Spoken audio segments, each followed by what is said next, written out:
ଜୟ ଜଗନ୍ନାଥ ସାଙ୍ଗମାନେ, ଆଶା କରୁଛି ଆପଣମାନେ ଭଲରେ ଥିବେ।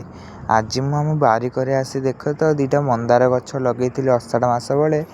ସେ ଗଛକୁ ଗାଈ ଖାଇ ଖାଇକି ପୁରା ନଣ୍ଡା କରିଦେଲାଣି। ଏଠି ସେ ଜମା ହିଁ ବଢ଼ୁନି। ସେଥିପାଇଁ ଆଜି ମୁଁ ତାକୁ ଓପାଡ଼ିକି ନେଇଯିବି ଛାତ ଉପରେ ଲଗେଇବାକୁ। ଏଇଟା ହେଉଛି ଝରା ମନ୍ଦାର, ଆଉ ଏଇଟା ହେଉଛି ଅପରାଜିତା କିଛି ଏଠି ଉଠିଛି, ତାକୁ ବି ନେଇଯିବି। ଆଉ ଏଇଟା ଗୋଟେ ଠୋପା ମନ୍ଦାର।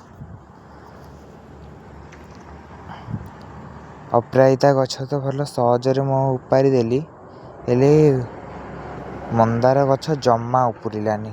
ସେଥିପାଇଁ ତା ମୂଳରେ ପାଣି ଦେବାକୁ ପଡ଼ିଲା। ପାଣି ଦେଇ ସାରିକି ଏଇ ଗଛଟାକୁ ସହଜରେ ଉପାଡ଼ି ଦେଲି। ଦେଖନ୍ତୁ, ଆଉ ଉପାଡ଼ିଲା ବେଳେ ଡାଳ ଗୋଟେ କରରୁ ଭାଙ୍ଗିଗଲା।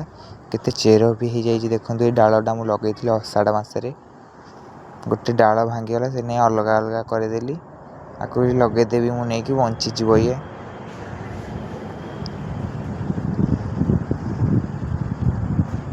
ଆଉ ଚାଲନ୍ତୁ ସେ ମନ୍ଦାର ଗଛଟାକୁ ଏବେ ଉପାଡ଼ିବା।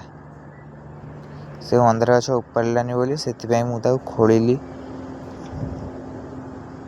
ଖୋଳିକି ତାକୁ ଉପାଡ଼ିଲାନି, ତଥାପି ଉପୁଡ଼ିଲାନି ବୋଲି ମୁଁ ତାକୁ ଅଧାରୁ ହାଣିଦେଲି ଯେଉଁଠୁ ଚେର ବି ଆଇଛି। ଏଇଟା ବି ବଞ୍ଚିଯିବ ଲଗେଇଲେ।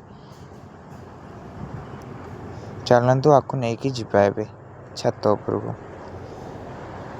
ଏବେ ମୁଁ ମାଟି ସମାନ କରିକି ଗୋଟେ ମନ୍ଦାର ଗଛ ଲଗେଇଦେଲି, ତାପରେ ଆଉ ଗୋଟେ ମନ୍ଦାର ଗଛ ବି ମାଟି ଖୋଳିକି ଲଗେଇଦେଲି।